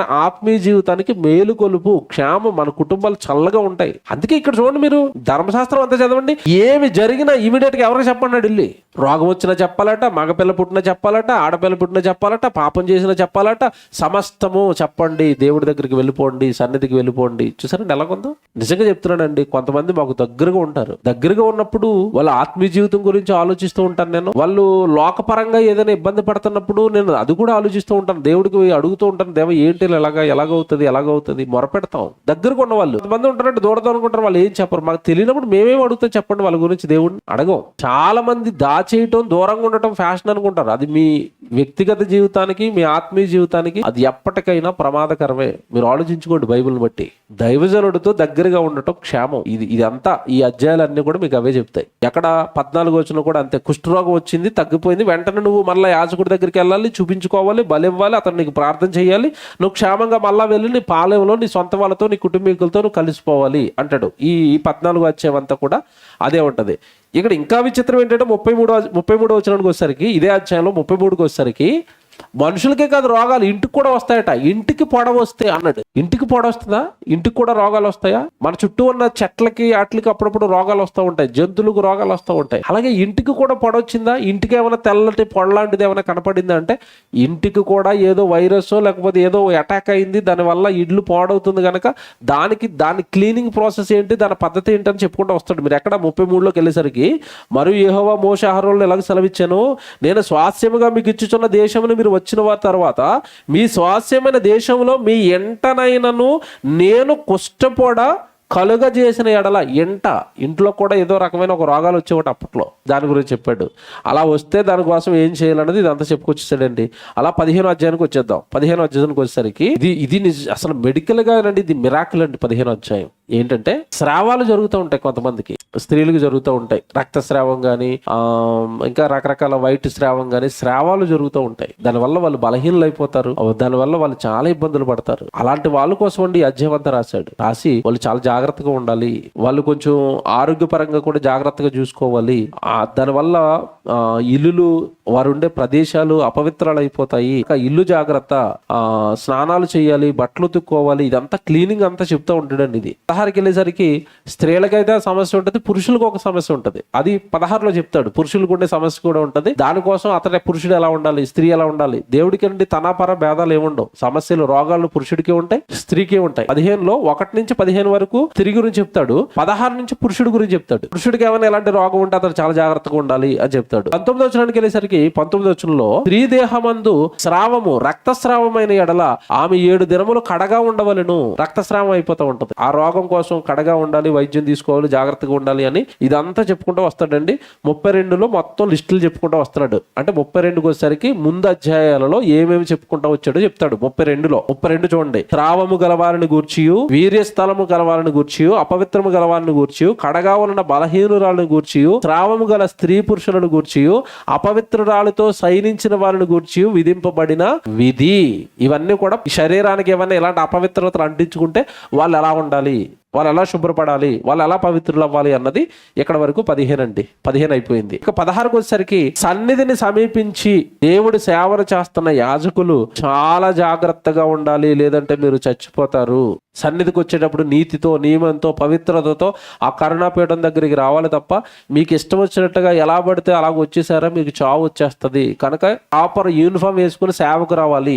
వాడు పవిత్రంగా ఉండాలి, జంతువులు ముట్టుకోకూడదు, ఇలా అపవిత్రమైన కార్యక్రమాలు ఏది కూడా చేసి సేవకు రాకూడదు. సేవకు వచ్చేటప్పుడు పవిత్రంగా రావాలి, ఏ ఫోదును ధరించుకుని రావాలి అన్నది ఈ 16వ అధ్యాయం అంతా. యాజకులు సేవ చేస్తున్నప్పుడు వాళ్ళు ఎలా జాగ్రత్తగా ఉండాలో, ఒకవేళ వాళ్ళు అపవిత్రంగా ఉంటే గనక వాళ్ళ అపవిత్రతను ఎలా పోగొట్టుకోవాలో చెప్పేదే ఈ 16వ అధ్యాయం అంతా. 17వ అధ్యాయానికి వచ్చేయండి. ఇక్కడ ఒక మోస్ట్ ఇంపార్టెంట్ రూల్ చెప్తాడండి. ఏంటి రూల్ అంటే ఇది చాలా జాగ్రత్తగా వినాలి, ఆత్మీయ జీవితంగా మనకు కూడా ఉపయోగపడుతుంది. మీరు బలులు ఇస్తున్నారు కదా, అర్పణలు ఇస్తున్నారు కదా, పాప పరిహారార్థ బలులు ఇస్తున్నారు కదా, ఆ బలులు మీరు ఎక్కడ పడితే అక్కడ ఇవ్వడానికి కుదరదు. ఖచ్చితంగా బలి పట్టుకొచ్చి మందిరపు ఆవరణంలోనే యాజకుడి ముందే జరగాలి తప్ప, బలిస్తే పాపం పోతుంది కదా అన్నాడు కదా అని మీ ఇంటి మధ్యలో బలేశారనుకోండి, వాడిని నేను వెలివేసేస్తానని చెప్పాడు. మీకు అర్థమైందా? అది అక్కడ చట్టం. 12వ వచనం నుంచి ఎంత బాగుంటాయంటే, నా నామమును బట్టి అబద్ధ ప్రమాణం చేయకూడదు, నీ దేవుని నామమును అపవిత్రపరచకూడదు, నేను యెహోవాను, నీ పొరుగువాన్ని హింసింపకూడదు, వారిని దోచుకొనకూడదు, కూలివాని కూలి మరుసటి నాటి వరకు నీ వద్ద ఉంచుకొనకూడదు. అంటే కూలోడు పని దిగినప్పుడు వాడికి ఏమి ఇచ్చి పంపించేయాలట? ఎందుకు బాబు కూలి ఇచ్చేమన్నమాట? ఆడు కూలి మరపెడతా దేవుడు కన్నాడు. ఇది దారుణం అండి నిజంగా. రక్తం మరపెడుతుంది అని తెలుసు కానీ మనకి ఏం కూడా మరపెడతాదట? కూలి ఎలా మరపెడతా చెప్పండి? పని చేస్తున్నప్పుడు, కూలి పని చేస్తున్నప్పుడు వాడు వండి ఏం పడతా చెప్పండి? కింద చెమట పడుతుంది. ఆ చెమట దేవుడికి మరపెడుతుంది. నీళ్ళే రక్తమే మరపెట్టినప్పుడు చెమట మరపెట్టదా? మమ్మల్ని అంతా వాడేసుకున్నాడు తండ్రి, వీడు జీతం ఇవ్వట్లేదు తండ్రి అంటే దేవుడు మనల్ని వేసేస్తాడు. కూలి కూడా మరపెడతాదట. ఏనాటి కూలి ఆనాటికి నువ్వు వాడికి ఇచ్చేయాలి. చాలా భయం వేసింది ఇవన్నీ చదివినప్పుడు. ఎక్కడైనా తప్పులు చేసేమో అని భయం వేసింది. ఎవరికైనా ఏమన్నది ఇవ్వటం మానేసేమో నాకు ఇప్పటికీ భయం వేస్తుందండి. ఏనాటి కూలి ఆనాటికి ఇచ్చేయండి, ఉంచుకోకూడదు. తర్వాత 14లో చెవిటి వారిని తిట్టకూడదు, గుడ్డువాని ఎదుట అడ్డం వేయకూడదు. వాళ్ళ నా పిల్లలు వాళ్ళు జాగ్రత్త వాళ్ళ విషయంలో అన్నట్టు. తర్వాత ఏంటంటే అన్యాయపు తీర్పులను తీర్చకూడదు, భేదవాడి పక్షపాతిగా ఉండకూడదు, నీ పొరుగువానికి తీర్పు తీర్చకూడదు, సహోదరుడి ప్రాణాన్ని హాని చేయకూడదు, నీ పొరుగువారిని పాపము నీ మీదకి రాకుండానట్లు నీవు తప్పక వారిని గద్దెంపవలను, కీడుకు ప్రతి కీడు చేయకూడదు, నీ ప్రజల మీద కోపం ఉంచుకొనక నిన్ను వలె నీ పొరుగు వారిని. ఇది ఎక్కడ కొత్త నిబంధనలో అనుకున్నాం, ఎక్కడ కనబడింది? నిన్ను వలె నీ పొరుగు వారిని ప్రేమింపవలెను. ఈ 19వ అధ్యాయంలోనే సూపర్ సంగతోటి ఉంది. ఇప్పుడు 25కు రండి. నేను మీ దేవుడైన యెహోవాను, రక్తము కూడినది తినకూడదు, శకునములు చూడకూడదు. ఏం చూడకూడదట? శకునాలు అంటే ఏంటి చెప్పండి? మంగళవారం వెళ్ళొచ్చా బ్రదర్ అన్నాడు ఒక ఆయన. శుక్రవారం చెయ్యొచ్చా? అమావాస్య దినాల్లో పెళ్లి చేయొచ్చా? ఇవన్నీ ఏంటి చెప్పండి? ఇవన్నీ శకునాలు. ఎవడైనా ఎదురొస్తే వెళ్ళటమట, విధవరాలు వస్తే మానేయటం, పిల్లి ఎదురు వస్తే ఇంట్లోకి వెళ్ళిపోవటం, తుమ్ము వస్తే ఇంట్లోకి వెళ్ళి కుర్చీలో కూర్చోవటం, ఇవన్నీ ఏంటి చెప్పండి? శకునాలు ఇవన్నీ దేవుడు నమ్మిన వాళ్ళుగా మీరు ఏం చేయకూడదు? శకునాలు చూడకండి, ముహూర్తాలు చూడకండి. ప్రతి దినము మంచిదే, ప్రతి గడియ మంచిదే. దేవుడిని వెనకాల తోడుగా ఉంటే సృష్టిలో ఉన్న ఏది కూడా నిన్నేమి చేయదు. అదే చెప్తారు. ఎంత బాగుంటదంటే, శకునములు చూడకూడదు, మంత్రయోగములు చేయకూడదు, మీ నుదుటి వెంట్రుకలు గుండ్రముగా కత్తిరింపకూడదు, నీ గడ్డపు పక్కలు గొరకకూడదు, చచ్చిన వారి కొరకు మీ దేహమును చీరుకొనకూడదు. చచ్చిపోయిన వాళ్ళ కోసం చాలా మంది చచ్చిపోతా ఉంటారు. ఆడు చచ్చిపోతే నువ్వెందుకు చచ్చిపోతావు? చూసారా? చచ్చిపోయిన వాళ్ళ కోసం నీ దేహాలు చీరుకొనకూడదు, పచ్చబొట్లు మీ దేహమునకు పొడుచుకొనకూడదు. దేహానికి ఏం వేయించుకోకూడదు? ఇప్పటికే చాలా మంది చేతుల మీద ఉన్నాయండి. తెలుగు ఏం చేశారో ఏంటో తెలియదు. పచ్చబొట్లు వేయించుకోకూడదండి. ఎందుకో తెలుసా? పచ్చబొట్టు అంటే ఏంటో తెలుసండి? గుచ్చుతాడండి వాడు. అలాగా గుచ్చుతున్నప్పుడు లోపల సన్నటి నరాలు ఉంటాయి. ఆ నరాలకు ఇది గుచ్చుకుంటున్నప్పుడు అండి, ఇప్పుడు నువ్వు వయసులో ఉన్నావు గనక, యవ్వనంలో ఉన్నావు గనక ఆ నరం ఏమి ఇప్పుడు నీకు ఇబ్బంది పెట్టదు. కొద్ది రోజులకి నువ్వు ముసలైన తర్వాత ఈ పోట్లు పొడిపించుకున్న నరం నువ్వు ముసలయ్యేసరికి అది కూడా ముసలైపోద్ది. అవదా? అయిపోయి రక్తాన్ని ప్రసరణ ఆపేసుకుంటది. ఆ తర్వాత చేయి పడిపోద్ది, కాలు పడిపోద్ది. మీరు పచ్చబొట్లు వేయించుకోకండి అని చెప్పేశాడు. ఆ తర్వాత 33కి వెళ్ళేసరికి మీ మధ్యలో పరదేశం ఉంటాడు కదా, వాడిని బాధించకండి. ఇక్కడ ఒక మోరల్ వాల్యూ చెప్తారండి వాళ్ళకి. మీ మధ్యలో పరదేశులు ఉంటారు కదా, వేరే దేశం నుంచి వచ్చిన వాళ్ళు ఉంటారు కదా, ఆడు పరాయి దేశస్తుడు కదా అని బాధించకండి. ఎందుకంటే ఒకప్పుడు మీరు కూడా ఎవరు? పరాయి దేశమైన ఐగుప్తులో మీరు నివసించారు కనుక పరాయి దేశస్తులు మీరు అలా దారుణంగా చూడకండి. వాడిని చేర్చుకోండి, వాడికి అన్నం పెట్టండి, వాడిని చేర్చుకోండి అని చెప్తాడు. ఎంత బాగుంటుందంటే 33 అండి. మీరు పరదేశం నీ మధ్య నివసించినప్పుడు వాడిని బాధించకూడదు. మీ మధ్య నివసించు పరదేశి మీలో పుట్టిన వాని వల్ల ఎంచవలను, నిన్ను వల్ల వారిని ప్రేమింపవలను. ఐగుప్తు దేశంలో మీరు పరదేశులై ఉంటిరి. ఇది జ్ఞాపకం పెట్టుకుని బ్రతకండి. మీరు పరాయి దేశంలో ఉన్నారు కదా, కాబట్టి ఇది మా దేశం, ఎవడో రాకూడదన్న ఆజ్ఞలు మాత్రం పెట్టకండి. వాల్యూస్ అండ్ విలువలు నేర్పిస్తున్నాడు. 19వ అధ్యాయం అయిపోయింది. 20వ అధ్యాయానికి వచ్చేసరికి మీరు అగ్నిగుండాలు దాటించకూడదు, ఇవన్నీ చెప్తాడండి. మీ పిల్లలు జాగ్రత్త, మీలో ఎవరు వ్యభిచారులు ఉండకూడదు. మీ కూతురు వ్యభిచారం కనుక చేస్తుందా, నిర్దాక్షిణ్యంగా ఆమెను పట్టుకెళ్లి చంపేయండి, మరణశిక్ష వేయండి. వ్యభిచారాన్ని వృత్తిగా ఎవరు చేయకూడదు. ఇశ్రాయేలీల్లో వ్యభిచారపు వృత్తి ఏ స్త్రీ అన్నా చేపట్టిందా, ఇమీడియట్ గా రాళ్లతో కొట్టి చంపేయండి అన్న ఆజ్ఞ ఉంది ఇక్కడ. అందుకే మీరు చూడండి, యేసుక్రీస్తుల వారి కాలంలో కావుని పట్టుకొచ్చారా? యేసు దగ్గరికి పట్టుకొచ్చి వాళ్ళు ఏమంటున్నారు? ఈ స్త్రీ వ్యభిచారం చేయుచుండగా మేము పట్టుకున్నాం, ఇప్పుడు నువ్వేం శిక్ష చేస్తావు అని పట్టుకొచ్చారు. ఎందుకు పట్టుకొచ్చారంటే ఇదిగో ఇది చట్టం ఇదే. ఇశ్రాయేలు స్త్రీల్లో ఎవరు కూడా ఏం చేయకూడదు? వ్యభిచారం చేయకూడదు. చదువుతారంటే చదువుకోండి. తర్వాత 9వ వచనం, 10వ వచనం, 11వ వచనంలో ఉంటుంది ఇదంతా. ఓకేనా? ఇదంతా అయిపోయిన తర్వాత ఒక కండిషన్ పెట్టాడండి. స్త్రీ పురుషుడు ఈ భార్య భర్తల సంబంధాలు ఏవైతే ఉన్నాయో, లైంగిక సంబంధాలు ఏవైతే ఉన్నాయో, వీటిలో వరస తప్పి గనక ఎవడైనా తప్పు చేశాడా, వ్యభిచారం చేశాడా, వరసలు మీరారా, చెల్లి, తల్లి, అక్క, తమ్ముడు, బావ, ఈ వరసలు ఉంటాయి కదండి. మానవ బంధాల మధ్యలో వరసలు ఉంటాయి కదా, వరసలు మీరు గనక ఏమైనా అక్రమ సంబంధాలు పెట్టుకున్నారో వాడిని ఇమీడియట్ గా చంపండి అంటాడు. 14, 15, 16 వయసులలో ఈ సంగతులు ఉంటాయండి. చెల్లిని, తల్లిని ఎవడైనా తప్పుడుగా చూస్తే వాడిని ఇమీడియట్ గా చంపేయండి. వరస మీరు అక్రమ సంబంధాలు కుదరదు అన్నట్టు. చంపటమే, ఇంకేమీ లేదండి. రెండోది ఏం చెప్పడం, వాడిని తీసుకెళ్లి రాళ్ళతో కొట్టి చంపేయటం. ఇలాంటి క్రూరమైన పాపాలు చేసేవాళ్ళు నా మధ్యలో నా పిల్లలుగా ఉండకూడదు. 20వ అధ్యాయం అయిపోయింది. 21కి వెళ్ళేసరికి వచ్చేసరికండి యాజకుల గురించి అండి ఇదంతా. యాజకులు శవాలను ముట్టకండి, యాజకులు జాగ్రత్త, యాజకులు చాలా జాగ్రత్తగా సేవ చేయాలి, మీరు మీ దేహాలను కోసుకోకూడదు, యాజకులు సరిగా ఉంటేనే పిల్లలు జాగ్రత్తగా ఉంటారు. తర్వాత యాజకుడు కూతురు తప్పు చేస్తే ఏం చేయాలి? యాజకుడు కూడా ఎవరు ఉంటారు? పిల్లలు ఉంటారు కదండి. ఆ యాజకుడు కూతురు కనుక తప్పు చేసింది అనుకోండి, ఆ కూతురుని కూడా అగ్గితో దహించేయండి. ఆమె వ్యభిచారం చేస్తే యాజకుడు కూతురు కదా అని ఎరకాలు పెట్టడానికి ఆమె కూడా చంపేయండి అన్నాడు అంతే. ఇది 29వ వచనంలో ఉంటదండి. యాజకుడు కూతురు తప్పు చేసినా కూడా ఆమె చంపేయండి, 9వ వచనంలో ఉంటది. తర్వాత 17వ వచనంలో ఏ విధమైన అపవిత్ర ఆహారం వల్ల వచ్చినా దేని వల్ల వచ్చినా కూడా వాళ్ళు ఖచ్చితంగా కుంటువాడ గుడ్డువాడ ఎవడు తప్పు చేసేసారో వాడిని క్షమించకండి అన్నది 21వ అధ్యాయం అయిపోయింది. తర్వాత 22 అంతా కూడా యాజకుల కోసమేనండి. మీరు చదువుకుంటే అర్థమైపోద్ది, అక్కడ ఏమి ఉండదు. యాజకుల కోసమే మీరు శ్రేష్టమైన బలులు ఇవ్వాలి. ఎవడైనా కుంటిది గాని గుడ్డిది గాని నడ్డిది గాని పట్టుకొచ్చి బలిచ్చేస్తాను అన్నాడు అనుకోండి, మీరు అంగీకరించకండి. వాడికి సీరియస్ గా చెప్పండి, శ్రేష్టమైన తేవాలి దేవుడికి తప్ప ఇలా కుంటిది నడ్డిది పట్టుకుని రాకూడదని చెప్పండి అని యాజకులకి చెప్తాడు 22వ అధ్యాయం అంతా. 23కి వెళ్ళేసరికండి పండగలు వాళ్ళకి ఇచ్చాడు కదా, పస్కా పండుగ, పర్ణశాలల పండుగ, వారాల పండుగ అని పండగలు ఇచ్చాడు కదా. ఆ పండగలన్నీ కూడా మీరు జాగ్రత్తగా చెయ్యాలి.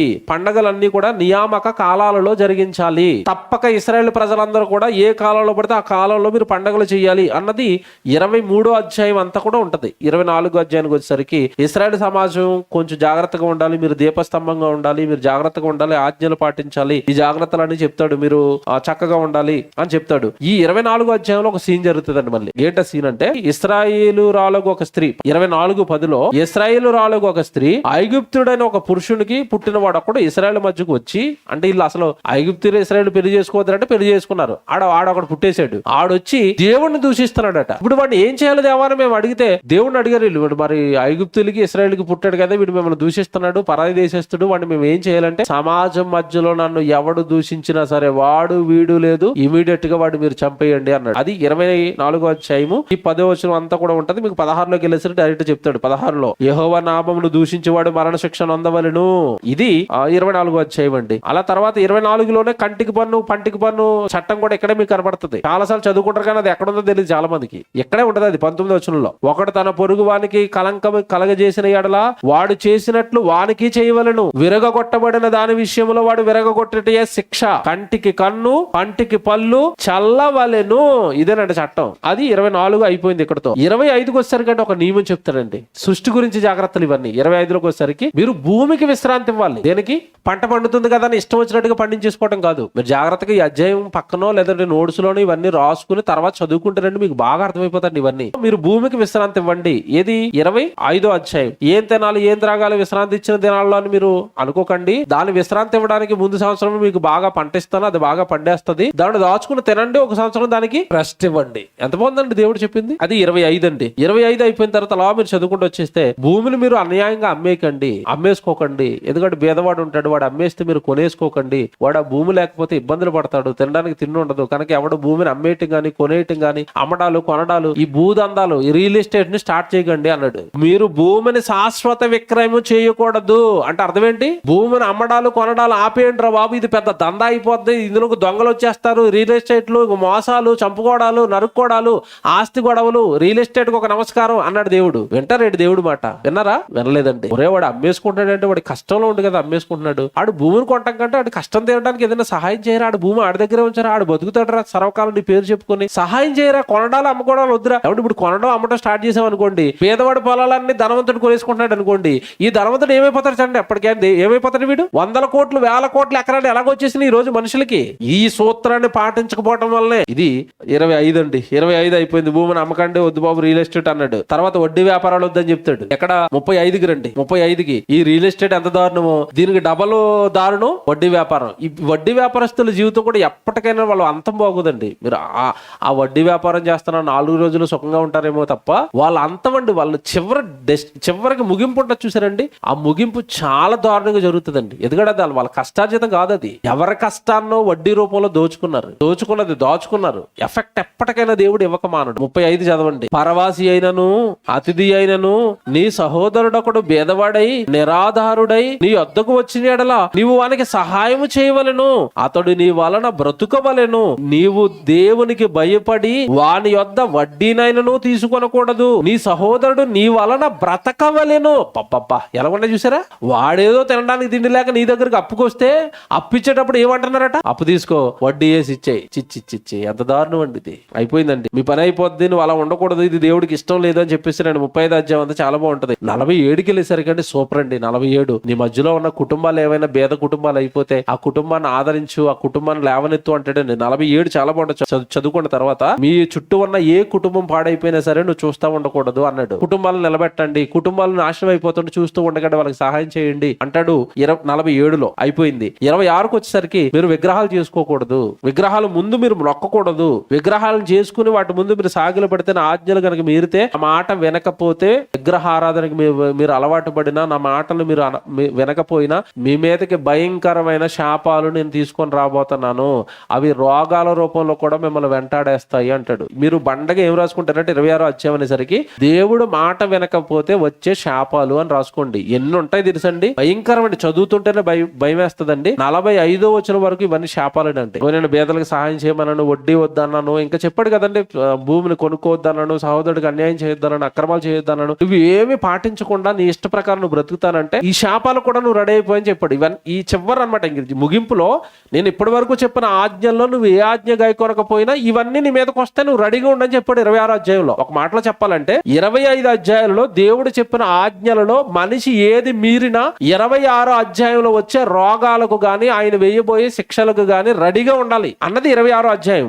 మీరు ఒక మాట చదివిస్తాను చూడండి ఎంత బాగుంటుందో. 14 మీరు నా మాట వినక నా ఆజ్ఞలన్నిటిని అనుసరింపక నా కట్టడలను నిరాకరించిన ఎడల నా ఆజ్ఞలన్నిటిని అనుసరించి నా నిబంధనను మీరునట్లు మీరు నా తీర్పుల విషయమై అసహించుకున్న ఎడలను నేను మీకు చేయునదేమనగా అండర్లైన్ చేసుకోండి. ఇగో నేను చెప్పిన ప్రతి ఆజ్ఞను మీరు పట్టించుకోకుండా మీ ఇష్టం ప్రకారం మీరు బతుకుతారా? అయితే నేను చేయబోయేది కూడా చూస్తూ ఊరుకుంటానని మాత్రం అనుకోకండి. నేను చేయబోయినది ఏమనగా ఏం చేస్తాడట, మీ కన్నులను క్షీణింప చేయనట్టు, ప్రాణములకు ఆయాసపరుచునట్టు, తాపజ్వరములను క్షయరోగములను మీ మీదకి రప్పించేదను. దేవుడు ఏం రప్పిస్తాడు? రోగాలను రప్పించేది కూడా దేవుడేనా? దేవుడే. కరోనా రప్పించింది ఎవరు చెప్పండి? దేవుడే. ఏ రోగం రప్పిస్తానో ఎవరు రప్పిస్తారు? దేవుడేనండి. రోగాలను రప్పించేది దేవుడేనండి. రోగాల బారిన పడ్డ మనల్ని స్వస్థపరిచేది కూడా దేవుడే. బాగు చేయటం లేదు అంటే గనక మనం ఎక్కడో భయపడాలండి. కిందకెళ్ళేసరికి 29 మీరు మీ కుమారుల మాంసమును తినెదరు, మీ కుమార్తెల మాంసమును తినెదరు. చూసారా ఎంత దారుణం అండి ఇది.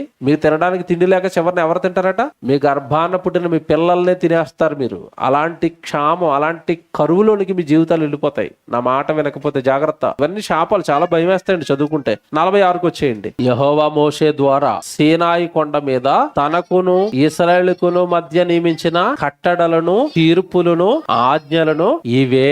అయిపోయినాయా? ఇక 27కి వచ్చేసరికి మొక్కుబడులు జాగ్రత్తగా చెల్లించండి. ఎవడైనా మొక్కుబడులు మొక్కుకుంటే, మరి మొక్కుబడుల గురించి చెప్పలేదు కదా దేవుడు. నేను దేవుడు నాకు అది చేస్తాను ఇది చేస్తాను, చాలా మంది మొక్కేస్తా ఉంటారు ఆవేశంలో, నోరు తుల్లేసి ఆవేశంలో నేను అది చేస్తాను ఇది చేస్తాను. ఏమన్నా మొక్కుబడి మొక్కేసావా? ఆ మొక్కుబడి గనక తీర్చుకోకపోతే నీ పని అయిపోద్దని 27వ అధ్యాయం చెప్తాడు. మొక్కుబడులు జాగ్రత్తగా చెల్లించండి, దేవుడికి ఏది ఇస్తానన్నారో అది ఇచ్చేసేయండి జాగ్రత్తగా అని చెప్తాడండి. అయిపోయింది. ఈ అధ్యాయం అంతా అయిపోయిన తర్వాత 30 వచనానికి వచ్చేసరికి చూడండి, ఈ మాటలు చదివి ముగించేద్దాం. 27:30 భూధాన్యములలోనేమి వృక్ష ఫలములలోనేమి భూఫలములన్నిటిలోనూ 10వ భాగము యెహోవా సొమ్ము, అది యెహోవాకు ప్రతిష్ఠితం. ఇప్పుడు కొత్తగా ఏం తెచ్చాడు? ఇప్పుడు మళ్ళీ ఇదిగో మీకు పట్టిన అన్నట్లోనూ కూడా దేవుడికి 10వ భాగాలు తీసుకొని రావాలి. 10వ భాగాలు ఇమ్మని చెప్పాడు. ఎవరికి? ఇశ్రాయేలుకి ఇమ్మన్నాడు. ఈ రోజు పాస్టర్లు ఏం అడుగుతున్నారు?